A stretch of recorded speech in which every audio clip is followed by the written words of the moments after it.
Hi, and welcome back. This week we're going to try something a little different. We're going to do 15 films that we will be watching this Halloween to get in the spirit. So, to start off, I guess we're going to start with number 15, which is The Innkeepers from director Ty West, released in 2011. Do you know the story of Madeline O'Malley? She was the woman that died here in the hotel. She hung herself after her fiancé stood her up on their wedding day. And ever since then, people have reported seeing the ghost of Madeline O'Malley roaming the hallways waiting for her lover. So what makes you want to watch The Innkeepers again this year? Well, it was kind of a hidden gem that you found, maybe some message board. I said show yourself, spirit!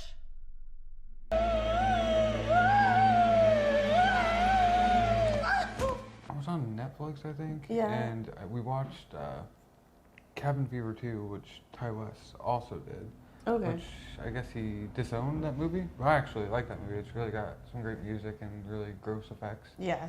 But we watched Innkeepers, and it's a really slow, like a really slow burn film, but it's shot beautifully. Yeah. It's really atmospheric. It doesn't, the scares aren't too apparent in it. They don't try to just shoehorn them in. It's mostly like kind of about the characters. Yeah. And there's two main characters, and then there's the tenants. And both of the characters are really interesting. Hey, I have an idea. Me too. What's yours?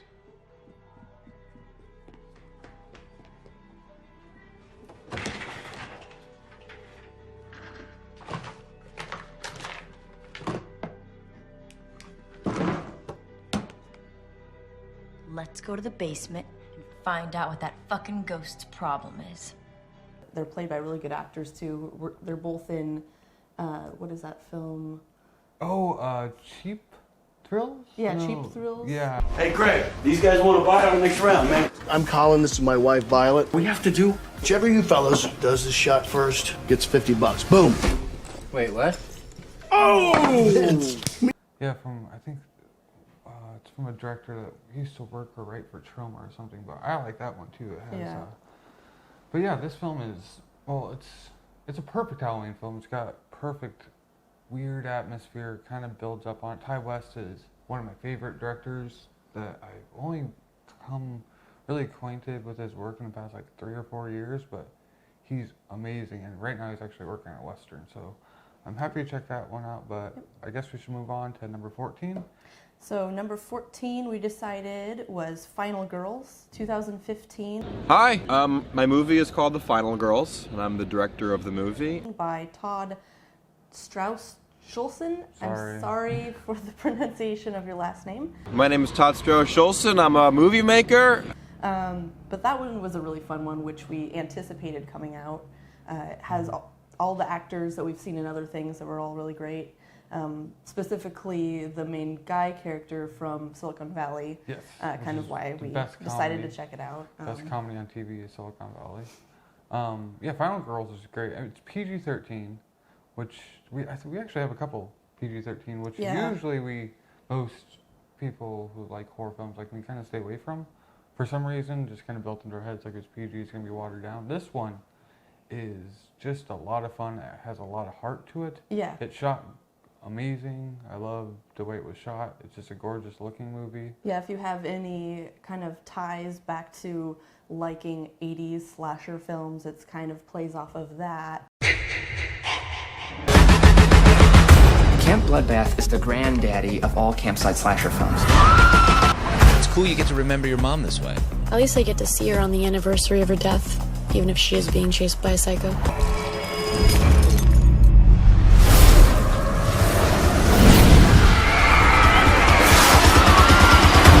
But in a more comedic way, but still suspenseful enough where it's not just like, oh, here's another joke. It's Yeah, it's got great comedy mixed with horror. I mean, it's not a scary movie, but it's one that you'll watch at night, especially around, because it's Halloween. Yeah. It's one of those movies you'll want to watch around Halloween every year because it's just a lot of fun. It's something you can actually sit there with maybe a friend of yours that isn't really into the more slasher films like the Friday the 13th or Halloween sequels, not the first one, but the sequels. And yeah, you can all just have a great time watching it and get in the mood for Halloween. So, but the next film is the complete opposite of that. Yeah. So for number 13, we have High Tension 2003 from Alexander Aja? Aya? Est vraiment heureux. He's a great director. High Tension is so gritty and gross Very gritty, yeah. and amazing.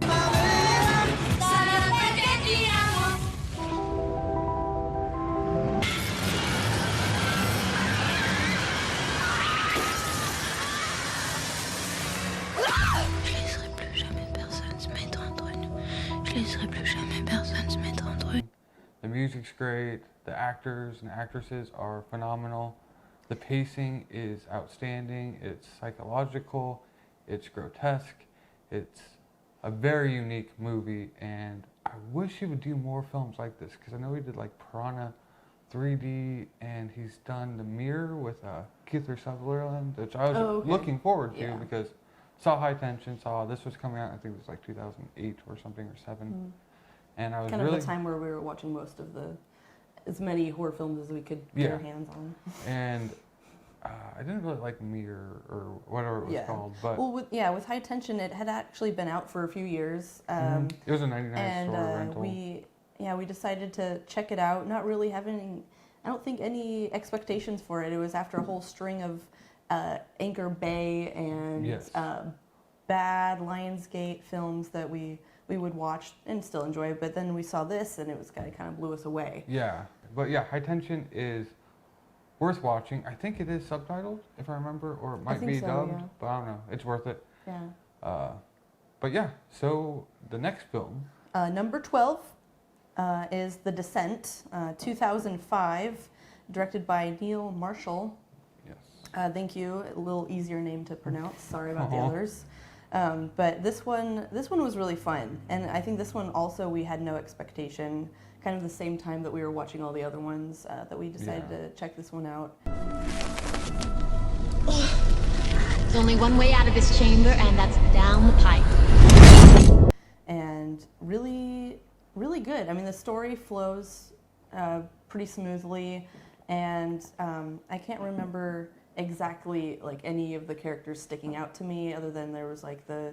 Well, I remember the ending had that kind of twist to it or something, where I think one of the friends was cheating on the main character. It's been a while since I've seen this film, but it's always stuck out to me because it's very claustrophobic. I'm stuck! I can't breathe! It's got great creature designs. The lighting is great. I think they shot it on this tiny soundstage that they built, and it was like a... But it feels real. It feels like they went spelunking? Spelunking, yeah. And in an actual cave. yeah, and there's a lot of... I know they did sequels. I haven't seen any of those, but I remember I had like... I think it was like my... It's kind of bad, but I had like my 12-year-old nephew over, and I made them watch this, and they were terrified the whole time. This is years ago, but... That movie stuck out in their mind, which is good, because when you're younger, it's always good to watch a movie like that that scares the shit out of you. Yeah. And that's what gets you to love horror films. Yeah. So, we'll move on. Number 11 is a very funny movie that we came across on Netflix. I think it was pretty much released straight to Netflix, or might be mistaken. But it is Tucker and Dale vs. Evil, 2010, directed by Eli Craig. This movie is perfect. Oh, jeez. Whoa, Jesus. Did you see the way those guys looked at us? Who wants to go skinny dipping?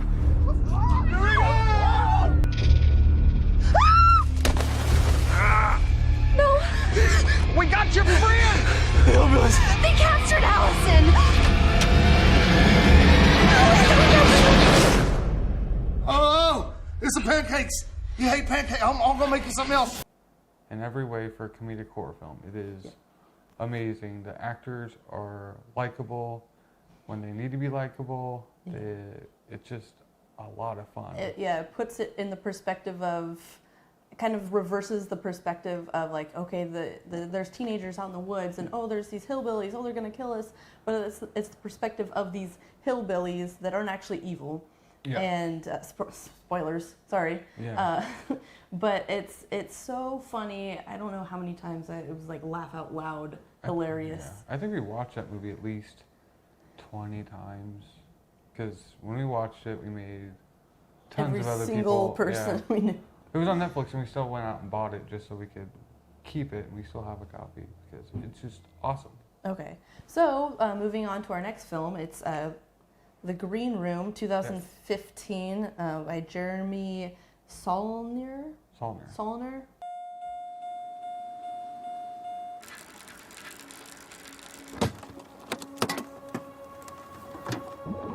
All right. I can get you guys a solid gig. Matinee tomorrow, doors at 1, you guys are on at 3.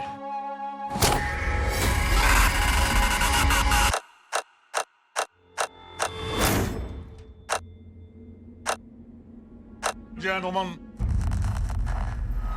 You're trapped. Things have gone south. It won't end well.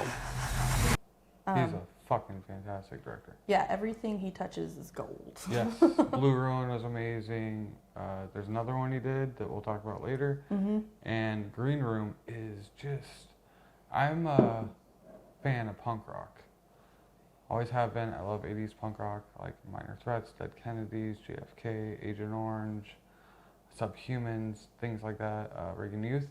And this film, you could tell the director loved. Had some influence, Yes. or at least knew what he was. What he was going about. He wasn't just shoehorning in like. Oh, they're you know. punks. We're gonna just bring in some random. Yeah, like just no effect shirts and stuff. Yeah. Like, he knew at least the era that, not the era, but at least what these hardcore people would be into with, The underground type. And it's just people. so good. It's so well shot. The sound is amazing. The pacing is awesome. Very on the edge of your seat the whole time. Yeah, the whole time you're just tense because it kind of palms sweaty. It kicks you in the gut pretty Yeah. quickly, and then it just like never lets up. And the whole time you don't know who's gonna get killed because people you think are gonna survive longer, they're dead. Yeah, I don't want to give off too much about this movie because it's still fairly new. All of the acting is really good. The lighting's great, cinematography is phenomenal. Yeah, go watch Green Room. Yes. Right now, go buy it. Don't wait till Halloween. It's just good anyway. Yeah, you can watch this movie any time of the year. This is just a movie we're going to revisit again this Halloween because I guess it's more of a thriller, but I don't know. It's one of those movies that will get you kind of in the creepy mood for Halloween, especially if you live around here, because I guess the film was shot in Portland, which is about 45 minutes from us. Astoria also? Yeah. Yeah, so about an hour away. So we're in the neighborhood of where this was shot. So the surroundings are very familiar. So that helps add a little bit to it. Our next film is another PG-13, newly released film, and it's not Halloween related at all, but it's probably one of the best horror films, fantasy films I've seen in a long time, and that is Krampus, 2015, by Michael Dougherty? I'm so sorry about screwing up all these directors' names. But this movie is awesome in every way, shape, and form. It is just the most fun I've had watching a horror film. We said that about Final Girls and everything, which is... which it kind of has that same, I'm not sure, I don't think it's supposed to be set in the 80s at all, but it gives you that 80s horror film or entry into horror film, like Gremlins, kind of that feel. Kind of like fun-loving, light-hearted almost. But then it goes dark. Really dark. But not dark. It doesn't go dark. It goes light dark.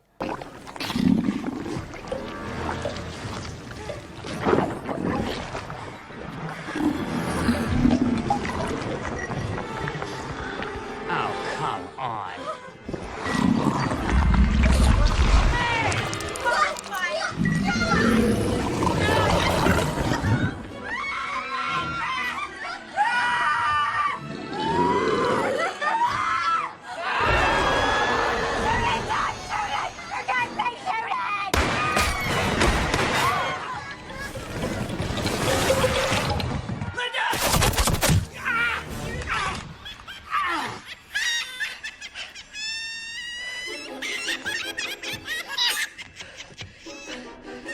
should have gone to my brother's. Yeah.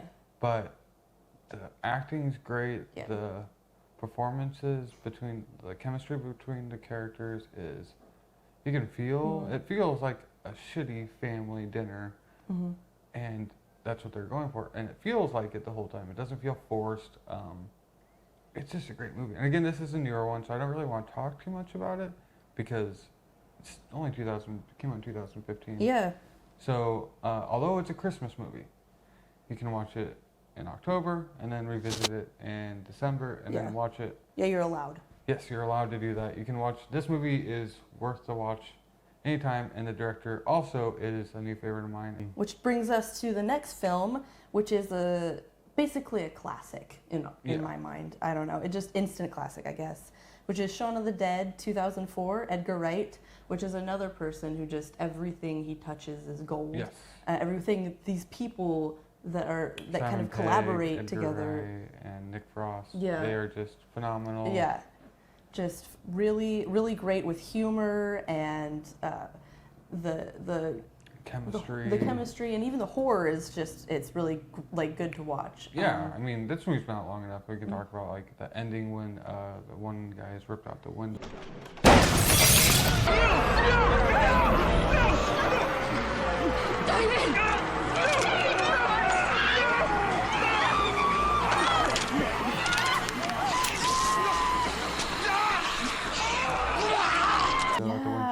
I remember just being shocked, like surprised. Yeah, it was really like, yeah, it was like gory. that scene from, I think it was Dawn of the Dead, the George Romero, and the guy is torn, really rip him in half.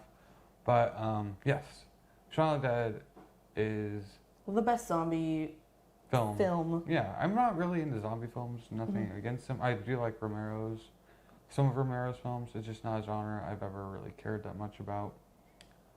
But this movie is just a classic. It's a movie, if you think of zombie movies, you probably think of Night of the Living Dead, and within Also a that good one. top three, it's going to be Shaun of the Dead because they just hit everything so perfectly in this film. The editing is where Edgar... Oh, yeah. Yeah, because Edgar Wright, or at least the editor, I'm not sure if it's Edgar Wright as the editor, but if you see an Edgar Wright film, you always know it's an Edgar Wright film because the editing is just so precise. It's almost like that Apex Twin music video that Chris Cunningham did, where it's just that such precision editing that you're some just fast cuts, but it keeps flows so well and just really well done. And yeah, I love Shaun of the Dead, and it's one of my favorite movies. But let's go on to number 7, which is also one of my favorite movies. And I discovered this movie. I was looking forward for this movie, and this movie is in hell, even though it was completed for a long time. It cost $30 million. And for some reason, Warner Bros. Was going through a turnover or something. So this movie took forever to come out, almost like Clerks 2 felt like it took, Fanboys felt like it took forever to come out. Yeah. Fanboys, and this movie I was literally waiting for all the time. And for number 7, we have Trick or Treat, 2007. Again, Michael Dougherty. Yeah, I think. During the spookiest time of the year, there are a few guidelines all ghosts and goblins should follow. Always stay on sidewalks. Never go to a stranger's house. And never go out alone.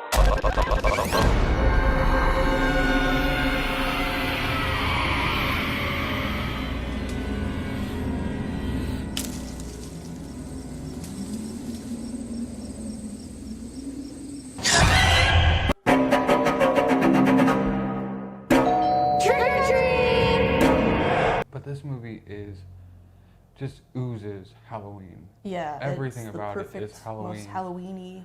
Yeah, this Halloween and film. another film we'll talk about later are Halloween incarnate. They are just what you think of.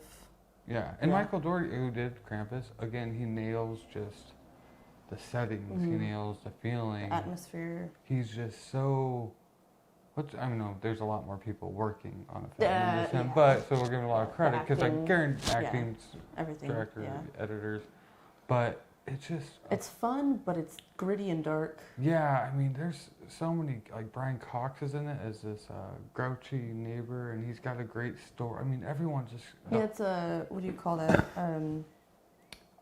It's not an anthology, but it's almost like a because they're all connected, but yeah, it's almost like a Tarantino style esque. I know there's others that have done it way before him. I'm sorry, I don't know the exact terminology, but yeah, all the stories are kind of interconnected, and it's just a perfect Halloween film.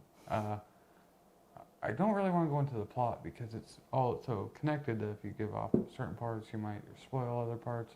But just from a Halloween standpoint, this should be one of your number one go-tos. It should be higher on the list, but again, this list isn't, I mean, it's numbered, but really these are all interchangeable because these are all phenomenal films that we love. We love for different reasons. Yes, so, yes, go watch Trick or Treat. So, moving on. To number 6. Halloween. 1978, John Carpenter's masterpiece. The one, the only, the classic Halloween. Halloween night. A small American town. 15 years ago.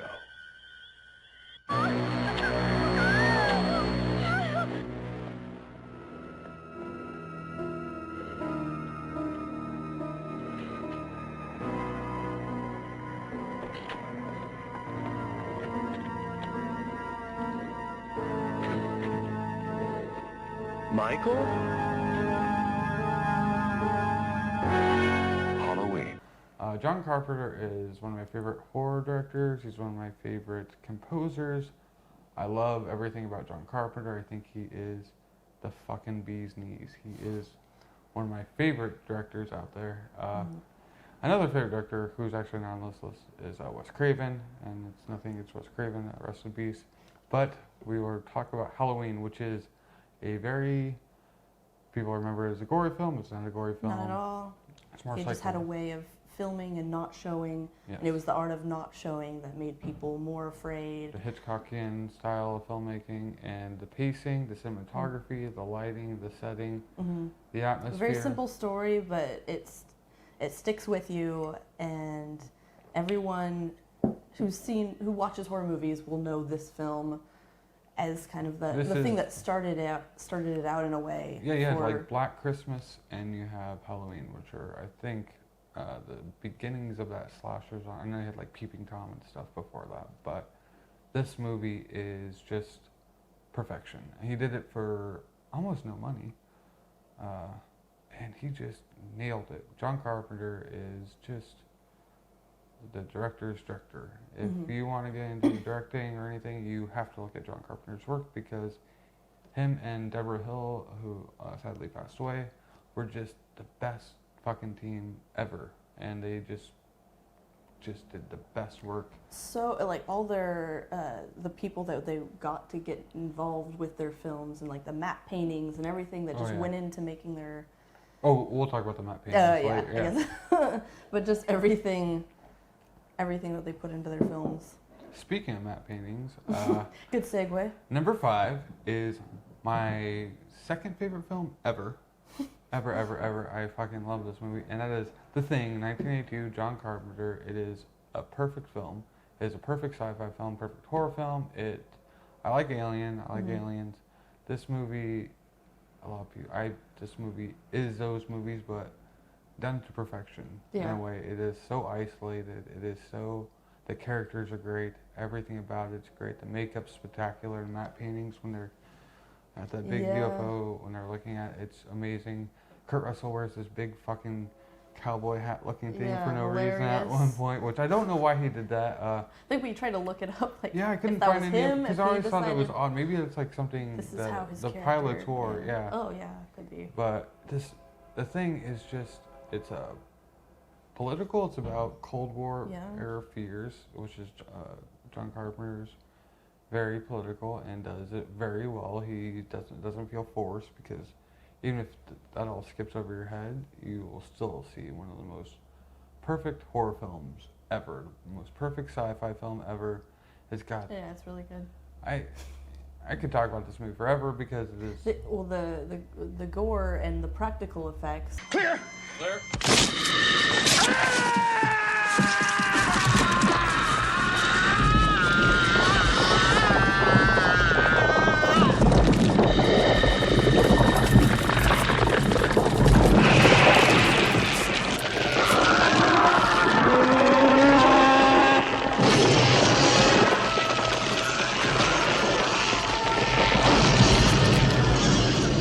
that FX team Oh my goodness, is it? with No, it's Guy. not. Yeah, I know. Oh, I feel like a dick. Okay, well we have the information displayed.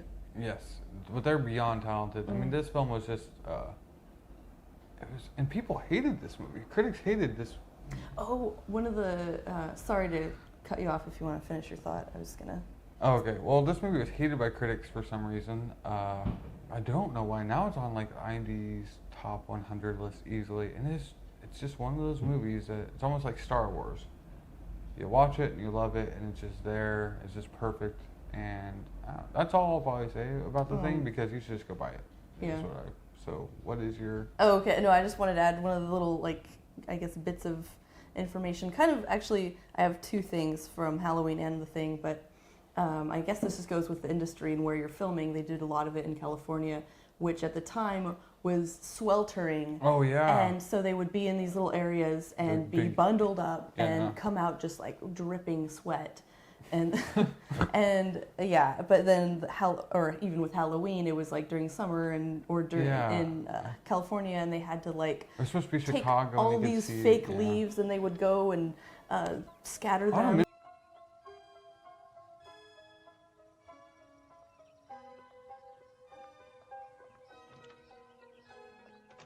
So at number 4, we have another movie by Jeremy Saulnier.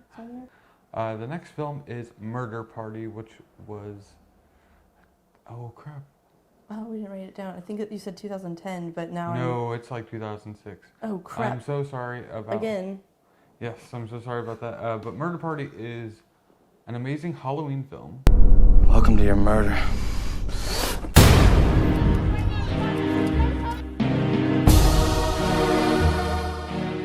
This is the party. We've been planning this for weeks. The invitation said murder party. If some jackass is dumb enough to come here, then he deserves to die. Again, like Trick or Treat, it takes place on perfectly Halloween. for Halloween. Yes, and it is just so much fun and just so... It's got great comedic timing when it needs to. It's a very... Yeah, dark comedy. Dark, very, yes. Very dark. Are there raisins in this? Are they organic? Oh my god, you're allergic. You're not gonna die, are you? Should I call 911? No. I'll be fine. I just get really dizzy. I just need to sit down. I get really dizzy. It's preservatives. I'm allergic to them. Yeah. All right. Well, then I can get back to.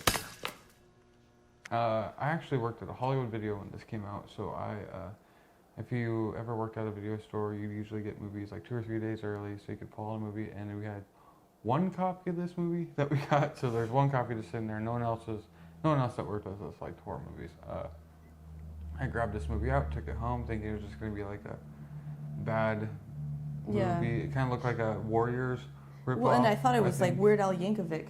Oh yeah, me too. Yeah, the cover it looked like Weird Al Yankovic, like, so I was that's like, interesting. oh, it's gonna be like a weird, like, I don't know, National Lampoon-esque film for some reason. I don't know why I thought that, but the movie is just awesome.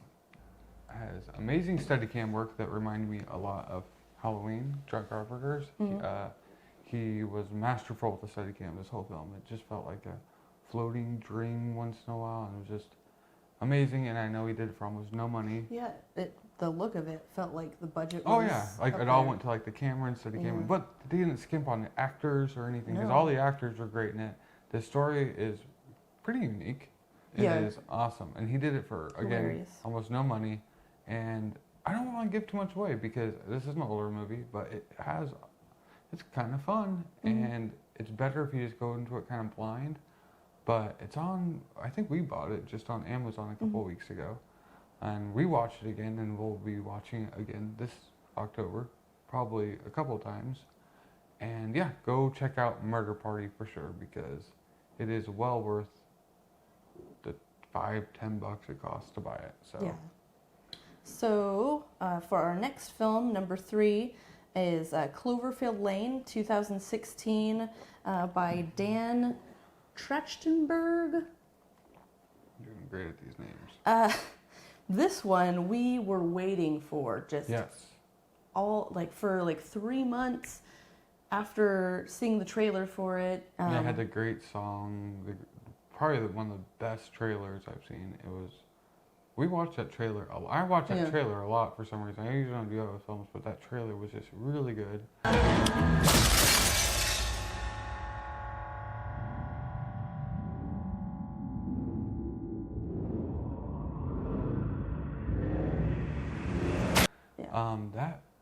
We're not going to talk about this movie that much because I don't want to go around just the plot, another edge of your seat the entire time. You're not really sure what could be real, what's not, what the characters think is real. You don't know. You will be on the. I won't go into it too much because it's pretty new. You'll be on the edge of your seat the whole time. The performances are spectacular. Cinematography is spectacular. From a filmmaking standpoint, it is perfection. Go rent it. No, go buy this movie. This movie is worth the buy, blind buy. That's what we did because we saw the previews and thought, oh, this will be great. We watched, I think Did not disappoint. No, we watched Red Letter. If you want a spoiler one, I guess if you're like, oh, I don't want to buy it, I want to watch a spoiler review, go watch Red Letter Media's review of it because they did a great job at reviewing this film and they actually made us want to buy it. All right, so next up on our list. Number 2 is one of my favorite films from one of my favorite directors. Yeah. And this film is so 80s in the greatest way possible. He shot it on a 16mm camera, I believe. It is directed by Ty West, and it is House of the Devil, released in 2009. Are you not the babysitter?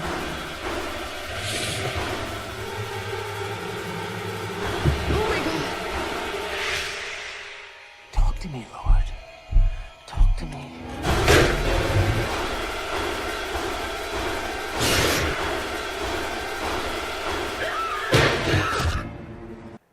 And Ty West is a goddamn genius. Easily.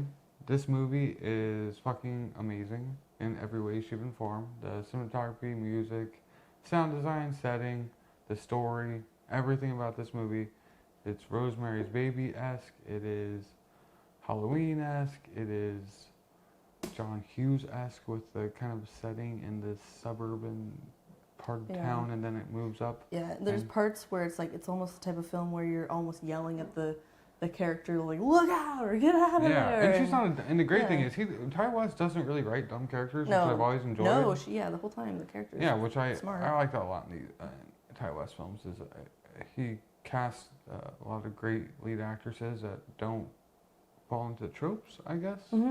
And he's just a phenomenal director, and the actress in this film was just looked right perfect. Perfect, and just right out of an 80s film. I mean, the costume design, whoever did that, just nailed it. I mean, the pizza look on the pizza box that they get, I don't know if anyone's old enough to remember, but it looks like a hometown pizza box, which for some reason sticks out to me. It's like, it looks like a hometown pizza box with like that hometown pizza when she gets it delivered, but that's a really small detail.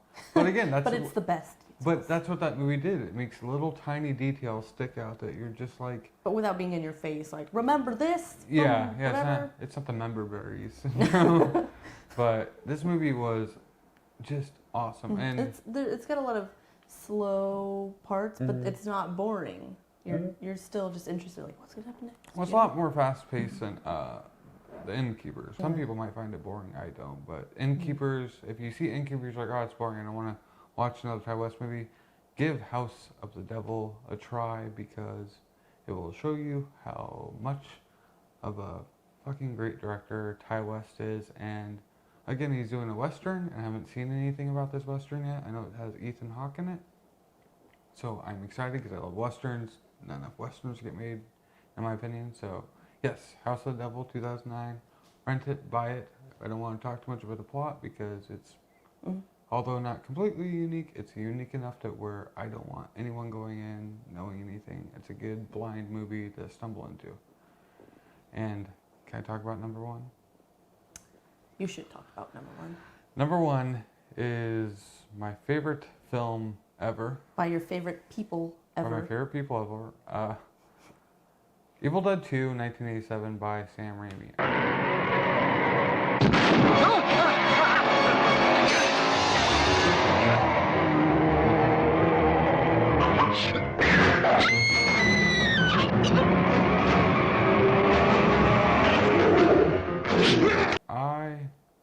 love Sam Raimi. I love Bruce Campbell. I love Bruce Campbell so much. I named our son after Bruce Campbell. Evil Dead and Evil Dead 2 and Army of Darkness and even Ash vs. Dead now are some of my favorite things I've ever seen. They are all gold. Just not even just from a movie standpoint, from filmmaking standpoint, Sam Raimi and what they were able to do on this is the movie that made me want to make films. Seeing what you can do with no budget, a budget, but going out there and just being innovative and trying new things and really honing your craft. It takes the independent DIY film with talent, obviously, not just go out and do your own film, but they had so much talent and had so many ideas and a lot of it just very hands-on effects and just everything was just so fun. Well, and this is the funny one too of the two. Because a lot of people, Evil Dead 1, I mean that movie scared the shit out of me because I watched it when I was like 11 and I was at my friend's house and this it's the more graphic one, right? They're both pretty graphic, but the tree. Yes. Okay.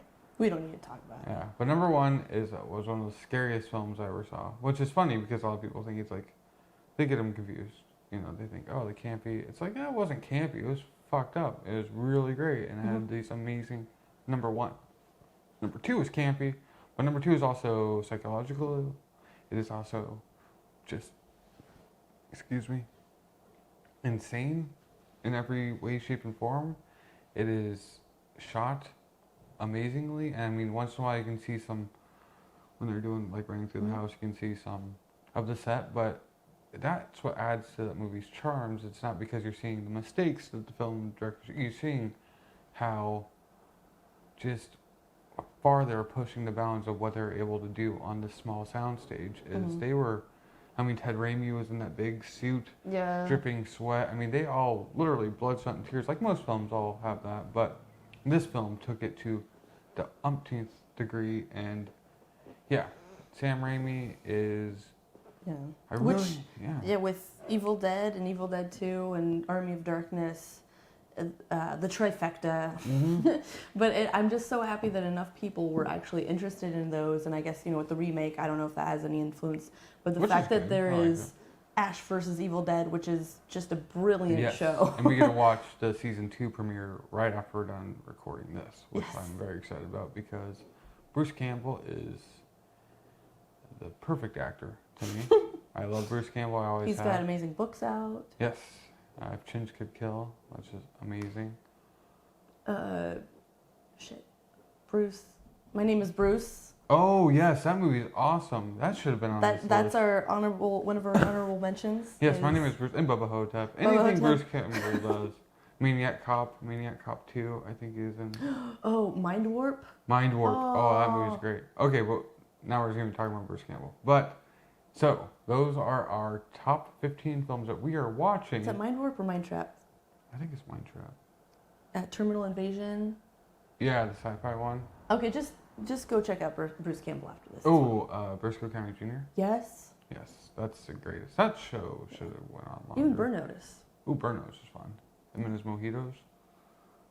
Actually got me into mojitos. Yeah, mojitos aren't bad. They're actually really good. Yeah. Bruce Campbell, check him out. And thanks for watching our top 15 films that we will be watching this Halloween to get into the season. In the comments, please do leave us some suggestions. It's always fun to check out new movies that we might have not heard of, might have not seen. And all right, well, thanks for watching, and we'll see you next week. Bye.